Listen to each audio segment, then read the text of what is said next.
Hello my dear student and friends, जैसा आप जानते हैं मेरा जो सिलेबस टॉपिक चल रहा है वो दुष्ट स्तन्यजन्य व्याधियों के परिप्रेक्ष्य में चल रहा है। उसमें प्रथम पॉइंट जो है वो लैक्टोज इंटॉलरेंस इन चिल्ड्रन, ये आज मेरा टॉपिक रहेगा। लैक्टोज एक प्रकार का कार्बोहाइड्रेट है जो कि मिल्क में पाया जाता है और सबसे अधिक स्त्री दुग्ध में पाया जाता है। यदि लैक्टेज नामक एंजाइम का सिक्रीशन शरीर में नहीं होवे, जिससे लैक्टोज का ठीक प्रकार से पाचन नहीं होता है, तो उस व्याधि को लैक्टोज इंटॉलरेंस कहते हैं। इंटॉलरेंस का अर्थ है असहिष्णुता, जो सूट नहीं कर रही। इसी से मिलता जुलता एक शब्द है एलर्जी, अनुर्जता। तो असहिष्णुता अनुर्जता में दोनों में अंतर है। असहिष्णुता तो जो सूट नहीं करे, जो सात्म नहीं हो। इस व्याधि में बालक को दुग्ध सात्म नहीं होता, क्योंकि एंजाइम के अल्पता के कारण उसका पाचन ठीक प्रकार से नहीं होता, इसलिए वह दुग्ध वमन के थ्रू या डायरिया के थ्रू बाहर निकल आता है। अनुर्जता एलर्जी में जब हम कुछ समय के लिए उस चीज को त्याग देते हैं, फिर ट्रीटमेंट करा देते हैं, फिर वह सात्म होने लगता है, तो उसको हम अनुर्जता कहते हैं, एलर्जी। यह बहुत कम बच्चों में पाई जाने वाली व्याधि लैक्टोज इंटॉलरेंस है।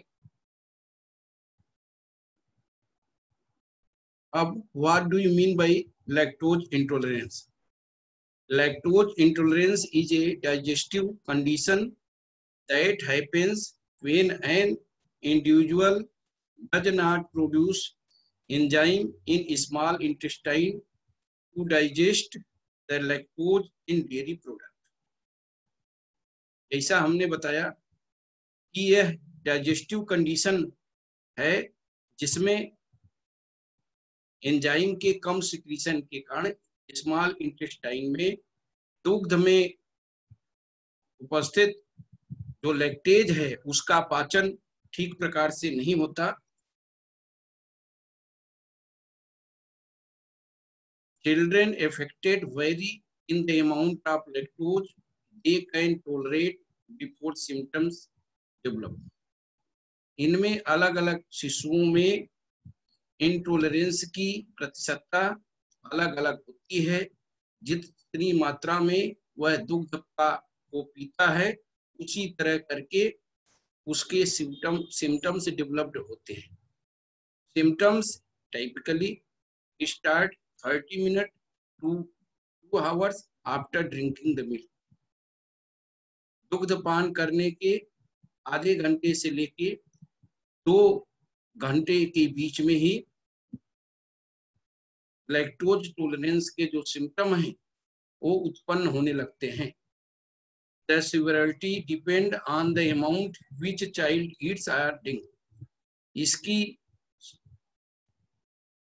आत्तिक अवस्था या सिवियरिटी डिपेंड करती है कि शिशु ने कौन सा स्तन्य का पान किया है, किस दुग्ध का पान किया है, क्योंकि अलग अलग प्राणियों में अलग अलग दुग्ध में लैक्टोज की मात्रा होती है।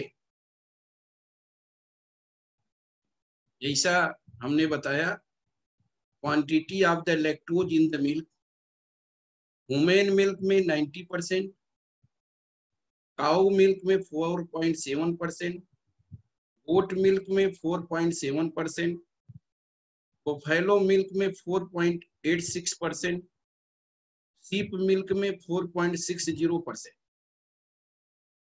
इस सारणी को देखने से यह स्पष्ट होता है कि स्त्री दुग्ध में सबसे अधिक लैक्टोज की मात्रा पाई जाती है, जो कि 90% है। Lactose intolerance is due to the lack of enzyme lactase in the small intestine to break lactose down into glucose and lactose. Lactase नामक एंजाइम जो कि स्मॉल इंटेस्टाइन में पाया जाता है, यह लैक्टोज को ग्लूकोज एवं गैलेक्टोज में कन्वर्ट करता है। यदि इसकी मात्रा कम होती है या नहीं होती है तो यह आम के रूप में वहीं इंटेस्टाइन में ही पड़ा रहता है और उस पर विभिन्न प्रकार के बैक्टीरिया उसको प्रभावित करके गैस बनाते हैं। It may be genetic primary hypolactasia और प्राइमरी कंजेनाइटल लैक्टेसिया और इन्वायरमेंटली इंड्यूस्ड। यह जो है विभिन्न प्रकार का होता है, जिसको मैं आगे वाली स्लाइड में आपको टाइप्स ऑफ द लैक्टोज वाले प्रकरण में स्पष्ट करूंगा। In either case, symptoms are caused by insufficient level of lactase in the lining of the duodenum. जो ड्यूडेनम की लाइन है उसमें विभिन्न लेवल के जो लैक्टेज हैं, उनके आधार पर लैक्टोज इंटॉलरेंस का सिम्टम डिपेंड करता है। Lactose is a disaccharide molecule found in milk and dairy product. Dairy product में और मिल्क में लैक्टोज पाया जाता है, जो कि एक डाइसैकेराइड है, जिसका फार्मूला इस प्रकार है। जैसा आप देख रहे हैं, ये डाइसैकेराइड है, beta D galactose and BD glucose. This is the structure of the lactose.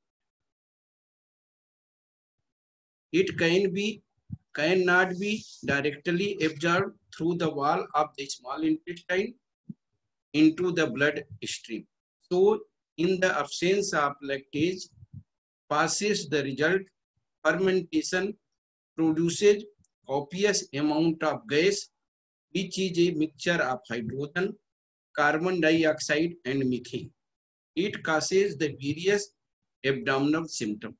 जैसा मैंने पूर्व में आपको बताया, इसका जब ठीक प्रकार से पाचन नहीं होता है और एब्जॉर्प्शन नहीं होता है, तो यह फर्मेंटेशन में कन्वर्ट होकर के विभिन्न प्रकार के गैस जैसे हाइड्रोजन, कार्बन डाइऑक्साइड, मीथेन यह बनाता है तथा उदरगत विभिन्न प्रकार के लक्षणों को उत्पन्न करता है। The unabsorbed sugars and fermentation products also raise the osmotic pressure of the colon, causing an increased flow of water into the bowel. यह अनएब्जॉर्ब्ड शुगर और फर्मेंटेशन प्रोडक्ट जो है osmotic pressure of the colon को बढ़ा देते हैं, जिसके फलस्वरूप flow of water into the bowel में अधिक होता है। इसी को हम अतिसार या डायरिया कहते हैं। अतिसरेण गुदमार्गेण बहुद्रवः अतिसारः। इस तरह करके हमारे आचार्यों ने कहा, जब गुद मार्ग से अति द्रव का सरण होता है तो उसको हम अतिसार कहते हैं। Lactose intolerance is not an allergy because it is not an immune response, but rather a sensitivity to dairy caused by lactase deficiency. Milk allergy, covering in about 2% of the population, is a separate condition with distinct symptoms that occur when the presence of milk protein ट्राइगर and immune reaction. जैसा हमने पूर्व में बताया कि tolerance और allergy में अंतर है। मिल्क एलर्जी लगभग 2% बालकों में पाई जाती है, लैक्टोज इंटॉलरेंस अलग व्याधि है और मिल्क एलर्जी अलग व्याधि है। इनके लक्षण अलग अलग होते हैं, इसलिए इनका सामंजस्य करना कठिन है। ये दोनों अलग अलग व्याधियां हैं। अब लैक्टोज इंटॉलरेंस के क्लिनिकल फीचर, लाक्षणिक चिन्ह क्या है? First, abdominal bloating and cramps, उदरगत शूल होना और ऐंठन होना, फ्लैक्चुलेंस आधमान होना, डायरिया अतिसार, नासिया जी मचलाना, वोमिटिंग छर्दी होना, ये इसके लक्षण पाए जाते हैं। Types of the lactose intolerance. Lactose intolerance is 3 types: primary hypolactasia, secondary hypolactasia, third primary congenital lactasia. First, primary hypolactasia, it is a genetic and only affects adult. यह जेनेटिक कारण से होती है और केवल एडल्ट बड़े शिशुओं में ही होती है। It is caused by absence of lactase persistence allele. Lactase persistence allele के अनुपस्थिति के कारण प्राइमरी हाइपोलैक्टेसिया होती है। In individual without the lactase persistent allele, less lactose is produced by body over time, leading to hypolactasia in adult. Persistent allele की कमी के कारण लैक्टेज जो है वो कम मात्रा में बन पाता है, इसीलिए जो एडल्ट फूड हैं, किशोरावस्था के शिशु हैं, उनमें यह प्राइमरी हाइपोलैक्टेसिया पाया जाता है। Second, secondary hypolactasia, it is also called acquired hypolactasia और acquired lactase deficiency. Causes of this hypolactasia is injury of the small intestine. जब स्मॉल इंटेस्टाइन में किसी प्रकार की इंजरी हो जाती है तो लैक्टोज इंटॉलरेंस मिलता है, इसी को हम सेकेंडरी हाइपोलैक्टेसिया कहते हैं। This form of the lactose intolerance can occur in both infant and lactate persistent adult. यह दोनों शिशुओं में हो सकता है, इन्फेंट में भी हो सकता है और लैक्टेज persistent adults में भी हो सकता है। It may be caused by acute gastroenteritis, celiac disease, Crohn's disease, ulcerative colitis, chemotherapy, intestinal parasitis, such as giardia or other environmental cases. कुछ व्याधियां हैं जिनके कारण सेकेंडरी हाइपोलैक्टेसिया होता है, यथा acute gastroenteritis, coeliac disease, Crohn disease, ulcerative colitis, chemotherapy, intestinal infestations and others environmental disease है, उनके कारण ही सेकेंडरी हाइपोलैक्टेसिया होता है। Primary congenital lactasia, it is also called congenital lactase deficiency. It is extremely rare and autosomal recessive enzyme defect that prevent lactase expression from birth. इसको जन्मजात lactase अल्पता कहते हैं। इसमें ऑटोसोमल रिसेसिव एंजाइम में defect पाया जाता है जो कि लैक्टेज एक्सप्रेशन को रोकता है जन्म से ही, इसलिए इसको प्राइमरी कंजेनाइटल लैक्टेसिया कहते हैं। The children with congenital lactate deficiency cannot digest lactose from birth, so they cannot digest breast milk. जन्म से ही इस प्रकार के शिशु लैक्टेज को का पाचन नहीं कर पाते, इसलिए वो ब्रेस्ट मिल्क लेने में, ग्रहण करने में असक्षम होते हैं। This genetic defect is characterized by complete lack of lactase, इसमें पूर्ण रूप से लैक्टेज की कमी पाई जाती है इस प्राइमरी कंजेनाइटल एलेक्टेशिया में। अब डायग्नोसिस, हम किस प्रकार रोग का विनिश्चय करेंगे कि लैक्टोज इंटॉलरेंस है या मिल्क एलर्जी है या और किसी प्रकार की स्तन्य दुष्टिजन्य व्याधि। इसमें हम फर्स्ट जो है हाइड्रोजन ब्रीथ टेस्ट करते हैं। It is not accurate lactose intolerance, यद्यपि यह पूर्ण रूप से सत्यात्मक परीक्षा नहीं है, फिर भी it is detected by clinical gas chromatograph और कॉम्पैक्ट सॉलिड स्टेट डिटेक्टर। यह क्रोमेटोग्राफ या कॉम्पैक्ट सॉलिड स्टेट डिटेक्टर से किया जाता है। इसमें हम 25 ग्राम लैक्टोज को जल में घोल करके शिशु को पिला देते हैं मध्य रात्रि में।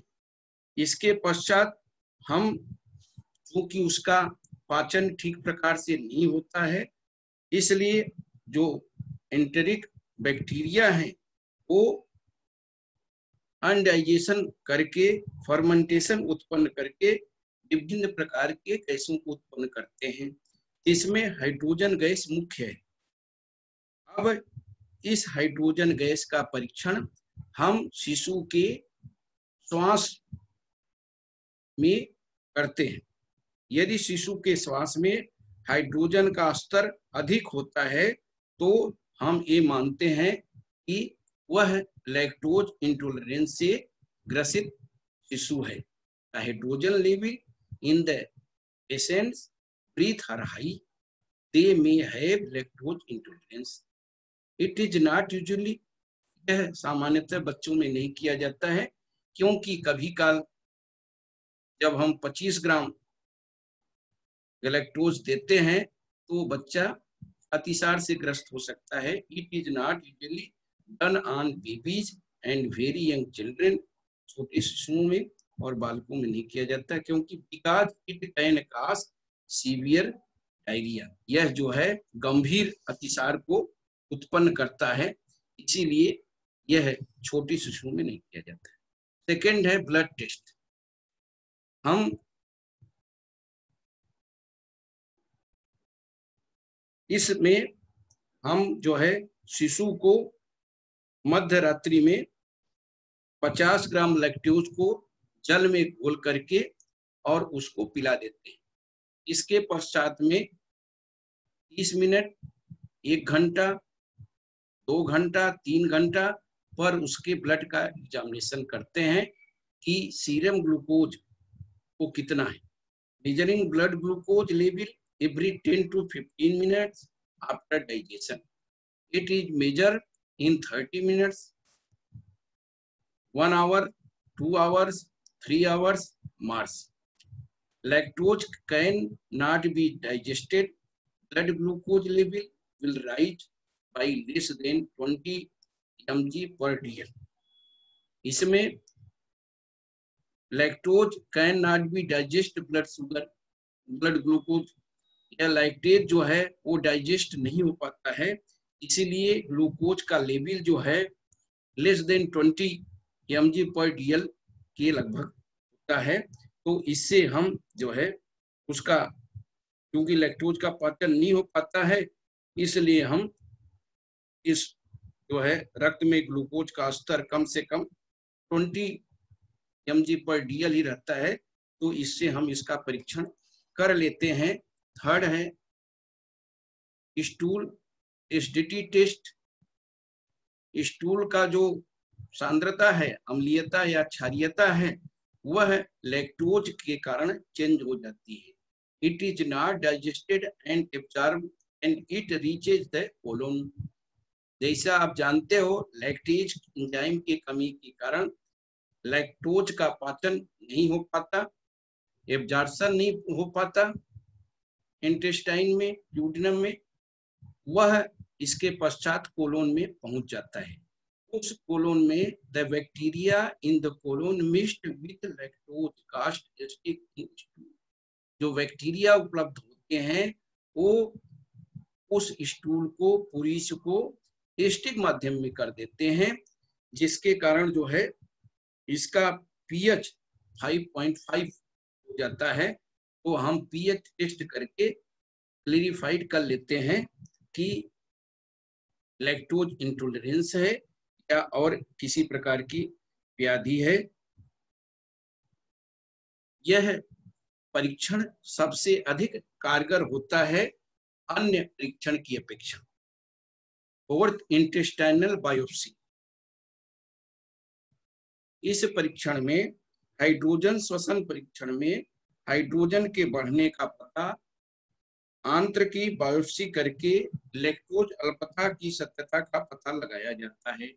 इंडोस्कोपी द्वारा ऊर्ध्व आंत्र पर लैक्टोज एंजाइम की उपस्थिति का निर्धारण किया जाता है।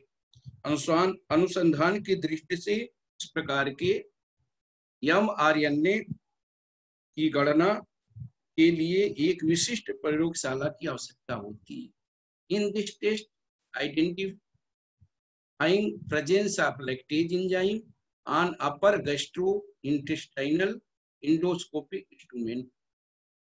गैस्ट्रोइंटेस्टाइन पर हम इंडोस्कोपी के द्वारा जो है इसकी बायोप्सी ले लेते हैं। Fifth, stool sugar chromatography. इसमें chromatography can be used to separate and identifying undigested sugar present in the faeces.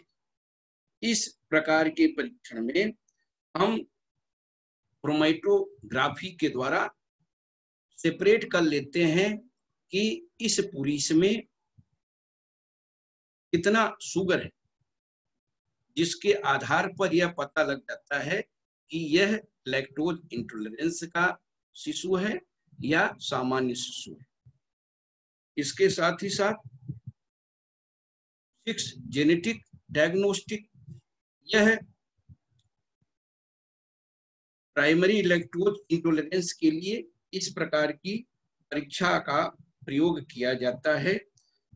वयस्कों में लैक्टोज एक्टिविटी परसिस्टेंट 2 पॉलीमॉर्फिज्म से संबंधित होती है।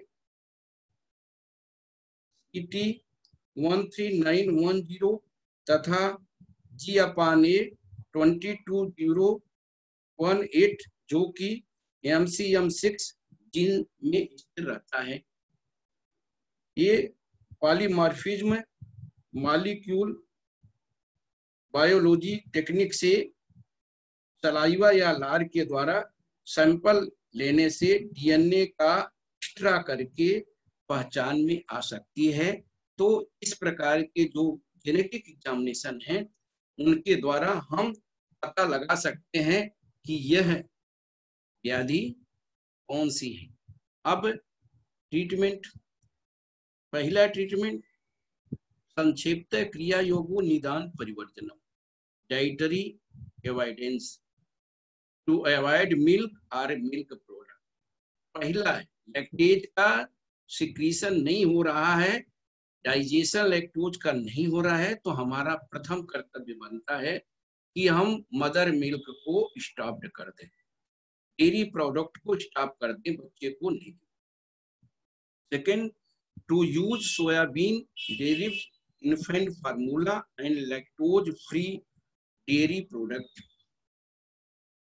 हम उसके स्थान पर सोयाबीन डेरिव्ड इन्फेंट फार्मूला का प्रयोग करें या लैक्टोज फ्री डेयरी प्रोडक्ट का प्रयोग करें, जिसमें लैक्टोज की मात्रा कम या नील पाई जाती है।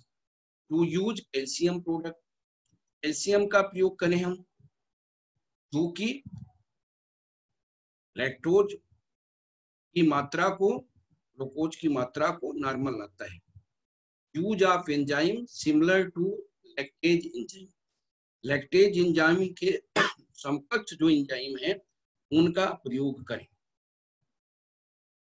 अब बच्चे बिना दुग्ध के, बिना आहार के जीवन जीना कठिन होता है, इसीलिए हम दुग्ध से मिलता जुलता हुआ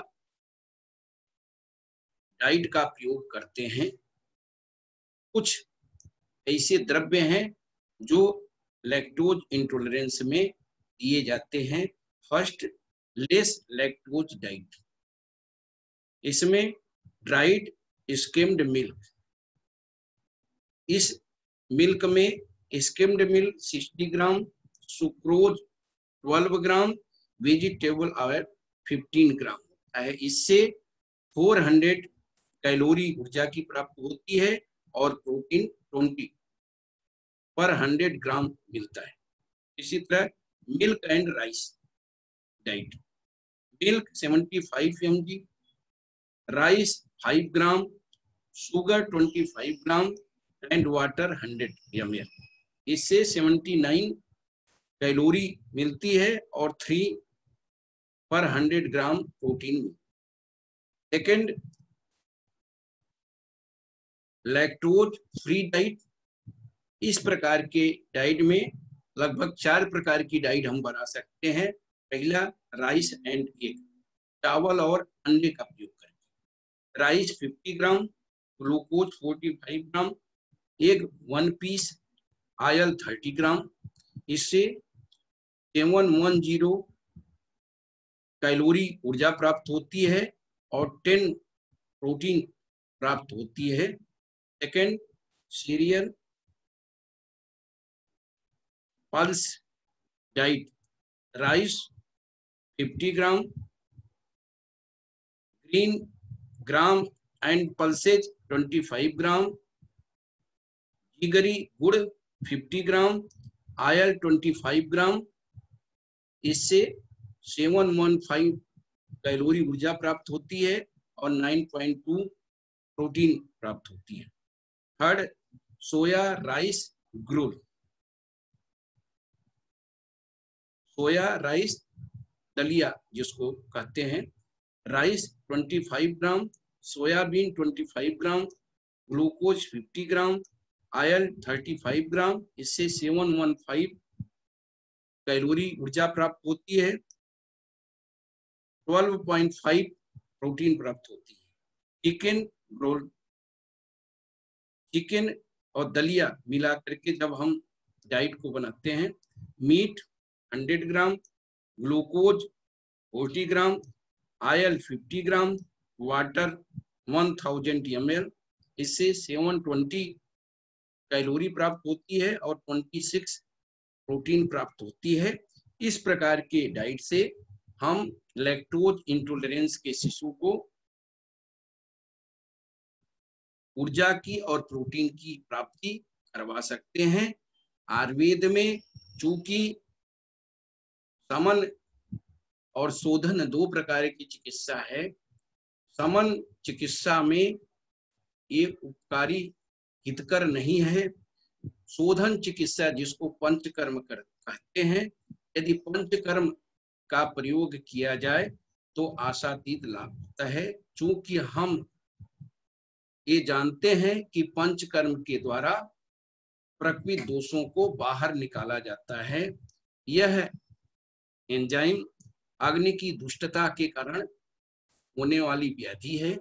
इसलिए यदि हम अग्नि को बढ़ावें पंचकर्म का प्रयोग करके, तो हो सकता है लैक्टोज इंटॉलरेंस व्याधि की चिकित्सा संभव है।